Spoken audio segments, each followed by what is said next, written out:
3-4 दिन पहले मैंने आपको बताया था कि कम पाम ऑयल की बिक्री के चलते इंडोनेशिया की सरकार ने पाम ऑयल के ऊपर टैक्सेस और सेस में भारी छूट देने का फैसला किया है। रिपोर्ट्स के मुताबिक 1 टन पाम ऑयल के ऊपर इससे पहले टोटल $575 टैक्स लगाया जाता था, जिसको अब $93 कम करके $488 पर टन तक करने का फैसला किया गया है। उसे कुछ हफ्ते पहले एडिबल ऑयल की ग्लोबल शॉर्टेज के बीच इंडोनेशिया ने भारत समेत सभी देशों को पाम ऑयल एक्सपोर्ट करने से इनकार कर दिया था। लगभग 3 हफ्ते तक इंडोनेशिया ने भारत को पाम ऑयल सप्लाई करने से मना कर दिया था और पोर्ट के ऊपर पड़ी शिपमेंट्स को भी भारत भेजने से इनकार कर दिया था। लेकिन हालात बदलते टाइम नहीं लगता है और वही चीज भारत और इंडोनेशिया के साथ भी हुई है, यानी ऊंट पहाड़ के नीचे आ गया है।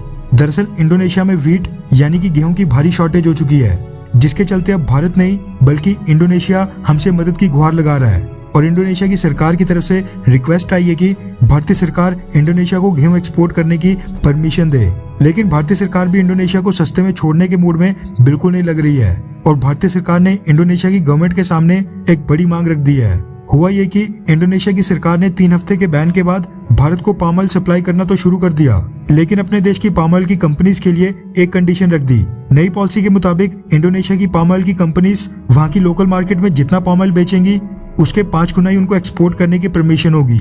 यानी अगर कंपनी लोकल मार्केट में 10 लीटर पाम ऑयल बेच पाती है तो वो बस 50 लीटर ही पाम ऑयल एक्सपोर्ट कर पाएगी। भारत के लिए तो ये बहुत ही निराशा भरी खबर थी, क्योंकि भारत पाम ऑयल के लिए पूरी तरह से विदेशों और खासकर इंडोनेशिया के ऊपर निर्भर है। भारत जितना भी एडिबल ऑयल यूज करता है उसका 50% अकेले पाम ऑयल से आता है, जबकि पाम ऑयल की बात करें तो भारत अपनी जरूरत का 50 से 55% पाम ऑयल अकेले इंडोनेशिया से परचेज करता है, यानी कि हम इंडोनेशिया के ऊपर निर्भर हैं। इसलिए जैसे ये खबर आई थी, भारत में कई सारी कंज्यूमर गुड कंपनीज के स्टॉक्स रातों रात नीचे गिर गए थे। लेकिन अब इंडोनेशिया की सरकार भारत के हत्थे चढ़ गई है और हम इंडोनेशिया से अपनी कोई भी डिमांड पूरी करवा सकते हैं और भारतीय सरकार ने भी वही किया है। रेफरेंस के लिए आपकी स्क्रीन के ऊपर हिंदुस्तान टाइम्स के आर्टिकल का स्क्रीनशॉट है, जिसके मुताबिक भारत अब इंडोनेशिया को गेहूं सप्लाई करने के लिए राजी हो गया है, लेकिन उसके लिए शर्त ये होगी कि गेहूं के बदले इंडोनेशिया को भारत को पाम ऑयल सप्लाई करना होगा। सोर्सेज के मुताबिक भारतीय सरकार ने इंडोनेशिया को साफ तौर पर कह दिया है कि इंडोनेशिया जितनी कीमत का गेहूं भारत से परचेज करना चाहता है भारत उसको सप्लाई करेगा, लेकिन भारत डॉलर्स में उसकी पेमेंट नहीं लेगा, बल्कि गेहूं की शिपमेंट्स की जितनी कीमत बनेगी उतनी कीमत का हम इंडोनेशिया से क्रूड पाम ऑयल यानी कच्चा पाम ऑयल परचेज करेंगे, जिसको भारत में लाकर प्रोसेस किया जाएगा।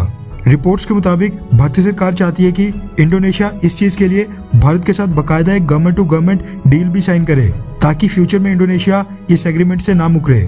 भारतीय सरकार ने हाल ही में दूसरे एडिबल ऑयल जैसे क्रूड सोयाबीन ऑयल और क्रूड सनफ्लावर ऑयल के 20 लाख टन के इम्पोर्ट्स के ऊपर अगले 2 सालों यानी 2024 तक इम्पोर्ट ड्यूटी हटा दी थी। हालांकि ये भी शॉर्ट टर्म उपाय था। लॉन्ग टर्म उपाय यही है कि इंडोनेशिया भारत को कॉम्पिटिटिव प्राइस के ऊपर पाम ऑयल की सप्लाई जारी रखे। इसके लिए अब इंडोनेशिया की सरकार को मोदी सरकार ने अपनी शर्त बता दी है। आखिरी फैसला इंडोनेशिया की सरकार को ही लेना है कि क्या उसको गेहूं के बदले भारत को पाम ऑयल सप्लाई करना है या फिर नहीं। वैसे जो भी हो, भारत व्हीट डिप्लोमेसी के जरिए अपने हितों को बेहद अच्छे से साधने का काम कर रहा है। खैर, क्या आप मोदी सरकार की विदेश नीति से खुश हैं? हाँ या फिर ना? नीचे कमेंट करके अपनी राय जरूर बताएं।